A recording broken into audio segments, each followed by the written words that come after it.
right, and welcome back. So today's episode, we're going to talk about this new phrase you've maybe heard that's starting to kind of permeate our culture, and that's tonic masculinity. So this is very different from what we've normally heard of toxic masculinity, right?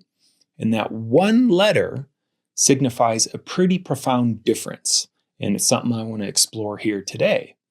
Now, this phrase is an interesting one. You can kind of go down the internet rabbit hole like I did, trying to figure out where did it come from.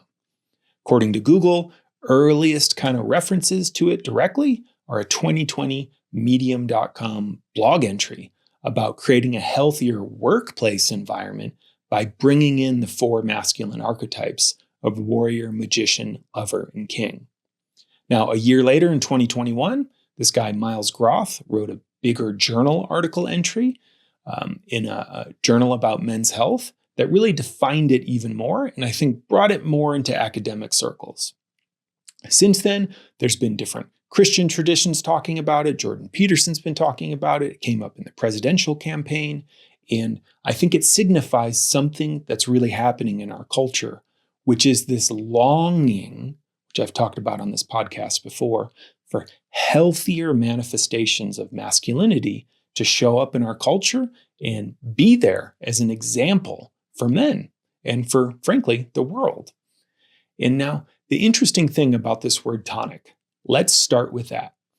Miles Groth, that author, he kind of talks about it in two different ways. First, there's the actual tonic, like the old bottle, right? We think of in olden times, someone would drink a tonic and magically get cured.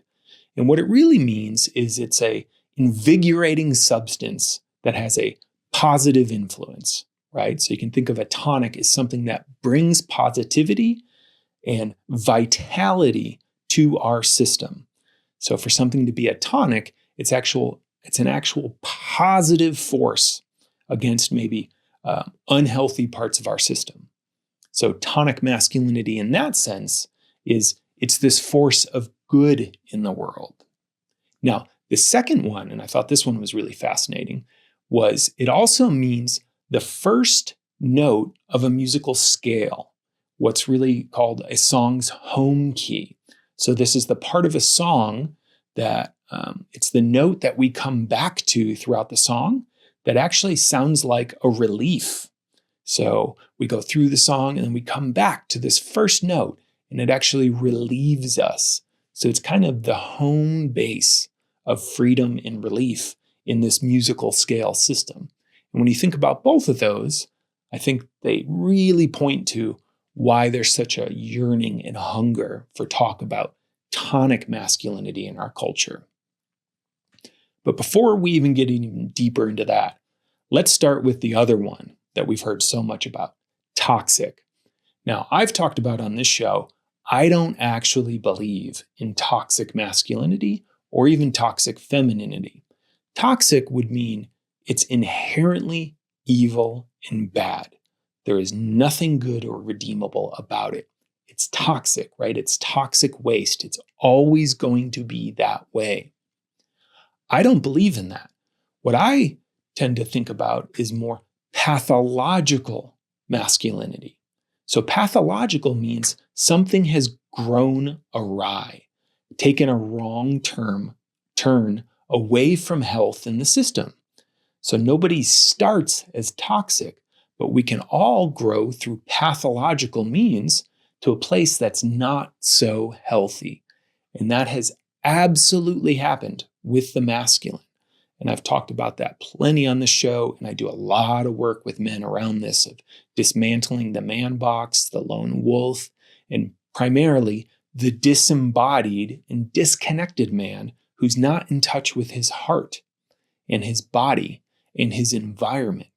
When that man is disconnected, that's when men, the masculine, can do the most awful things and really try to take control over people through domination, often causing hurt and harm to others along the way, including the environment. But that's pathological, meaning no one starts there as a man, as a young boy.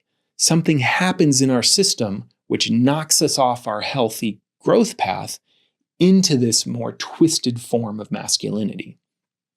Now, tonic masculinity, I think, is a bit of the corrective to that of how do we keep things growing vitally and healthily from that home base place of the masculine, which is actually a place that is deeply caring, deeply attuned, deeply present, and wants to create and protect those around it. And so this idea of tonic masculinity as this positive version, this positive force of masculine in the world, I think is really needed in our culture right now. Because the thing is, the mistake I think a lot of people make is that we need less masculine energy in the world. Where I've talked about before, and I'll reiterate here, I think we need more, right? The feminine, women, all the manifestations of that in male or female bodies, doing a pretty damn good job of trying to keep this planet afloat, keep this whole thing going. And that polarity, which isn't just gendered, it isn't just cultural, this actually goes into the fabric of our being and reality, right? Life and death, light and dark, yin and yang. This polarity shows up everywhere, and they're stronger together. And we need more masculine energy of the positive kind in the world right now, the kind that calls forth the best of everyone. And you can think of tonic masculinity being another way to talk about the unique texture of masculine love, right? So we can all love in any way we want, but I think there's a unique version of love that is particularly masculine in its essence. And this masculine love is actually generative. It's about growth and becoming and having a vision and moving towards it. So masculine love, in a sense, is penetrative. It goes deeper and beyond where we're at in the moment. So masculine love includes the vision of what could be in the world, right? So masculine love is often expressed in creating a container or a structure that love and goodness can flow into. There's this great book called The Flowering Wand that came out a couple years ago by Sophie Strand that actually talks about a lot of this and examines it culturally and historically of what happened. Masculinity wasn't always toxic. There was a tonic, generative version of it for many, many years. And she really examines this specifically through the lens of the shift from masculinity being represented with a wand to a sword. So the wand was actually something that gave life and created and added to the world. The sword is actually what cuts and reduces and separates. And it was that separation of the masculine heart from our head and our body that I think really laid the groundwork for this wave of toxic masculinity that's become so big and pervasive in our culture. But it's not the inherent way of being. Tonic masculinity, the flowering wand as she calls it, the part of the masculine that can actually create and generate and add to the world, includes masculine sexuality, something that has often been demonized as taking, dominating, but doesn't have to be that way. Trust me, I've worked with hundreds of men that have learned that their sexuality can actually be a creative gift to the world. Our sexual drive, our sexual power is not the problem. It's what do we do with it? And if we bring it into the world by dehumanizing and objectifying the people around us, that's when it's a problem. But if we are connected to our hearts and connected to the humanity of those around us, it's not so much a problem. We can use that energy responsibly, literally to create life and love in the world. And that's really what this tonic masculinity is about. So you can think of tonic masculinity, again, is a version of masculine love. And it's this love that sees what can be, right? It actually penetrates into potential. I see this all the time in my men's groups where men who drop in with each other, and it's this shift, right, away from calling out, which has been so big in our culture, to calling forward, which means I see you.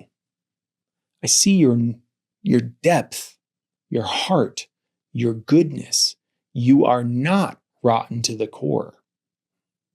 Maybe some of the actions you've taken have been less than healthy, but I know that's not who you are.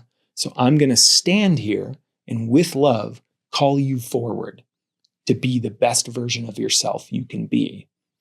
This is the shift from kind of toxic shame, as Brene Brown talks about it, which is where we actually fuse the shame with the person and we shift it to healthy shame, which is more about the behavior. You are not rotten, but what you did there is not cool. It's not okay. You hurt yourself. You hurt your partner. You hurt others. This is where tonic masculinity is really needed in the world. When I say we need more healthy masculine, the masculine needs to call forward the masculine, right? It's us that can look another man in the eye and say, you got to do better, man, because I know you can. I see you. I see your heart. I see what's potential for you. That masculine love is so important. It's this radical embracing of who you are right now, connected to the vision of your highest self in the future. You can think of this metaphor I recently heard for, the masculine is the part of us that brings structure, right? Can bring structure to the world.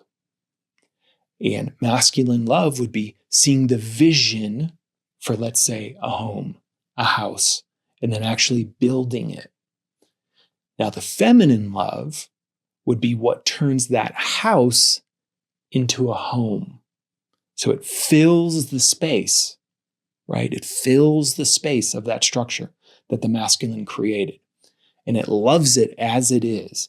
This is the house we have. So how do we make it beautiful, right? And we need both. Here's my vision for what we could create. And here's how we then take the reality we're now in and we make it beautiful. And we need both versions of this love.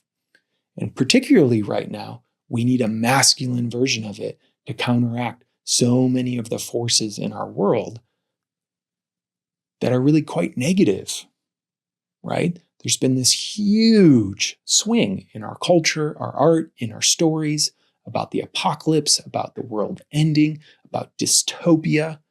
And there's very few models of positivity, of what could it be?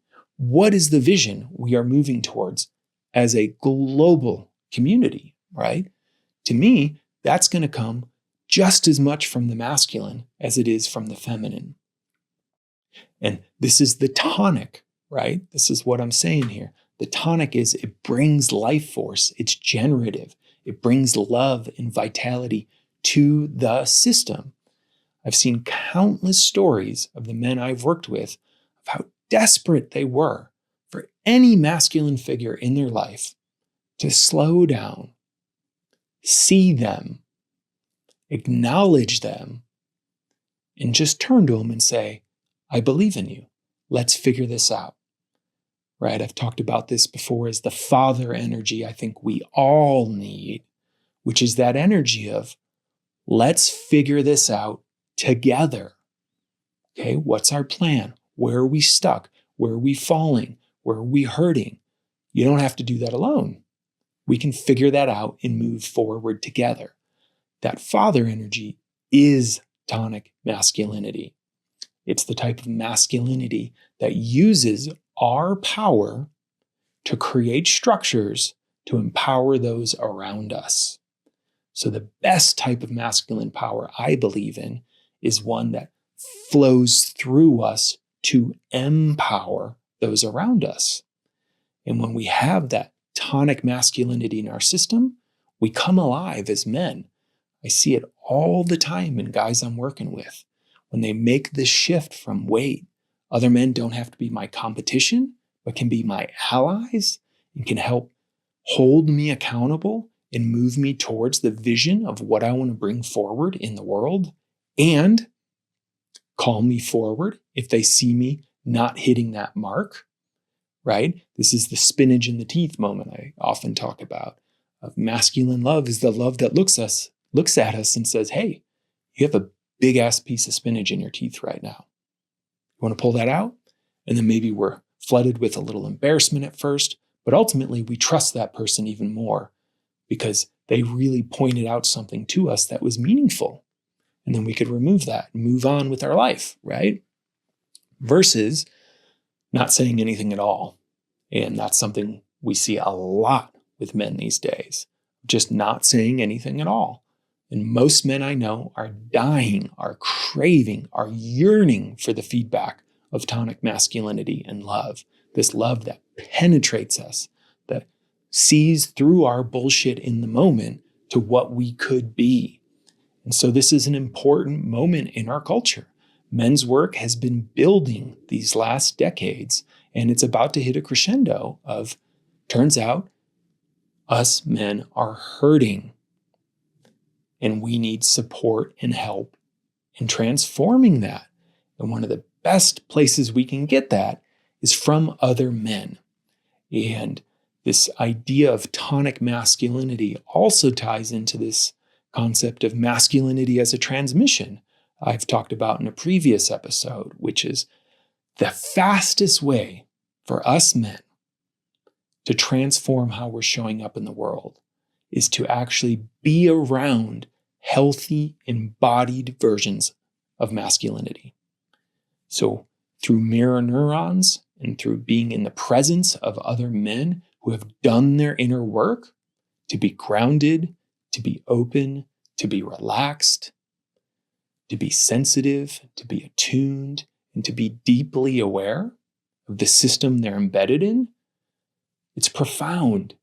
For me, I remember when I was 26, I tell this story. I was working with an older mentor of mine, and I sat in a circle with him. And my body had the experience of, that's what I want to be when I grow up. And it had nothing to do with his career or occupation. It had to do with how he was being in the world. Relaxed, calm, powerful, direct, sensitive, able to access his full range of emotions without either collapsing into them or posturing against them. He could be in tears and be strong. He could be angry and be safe. He could be getting feedback about his behavior, but not collapsed in shame. This is the type of masculinity men are dying for in the world right now, and it is the tonic version. It's when we're around it, we feel more alive. We feel more ourselves. We feel more connected and able to contribute to our environment, our culture, our community, and more. So it's time for men to really step forward into this tonic version. And guess what? It doesn't just happen by itself. It takes work to unwind the wounding from our childhoods, the wounding from our cultures, the wounding from our families, the wounding we've experienced from primarily often other men who are the ones that have beat us down into this is how you have to be, and anything less than that is not masculine. This is part of the shift that's happening right now, where men are learning to embrace and take responsibility for our inner world. That takes work. That takes growth. That takes often being extremely uncomfortable. And it takes support in mentorship from coaches, other men, men's groups, therapists, you name it.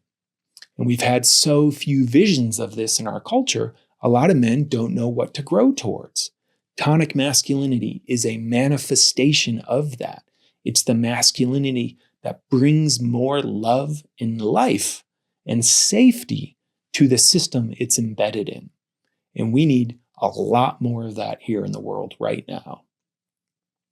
If you want some help diving into this, Check out my work at evolutionary.men. Until next time.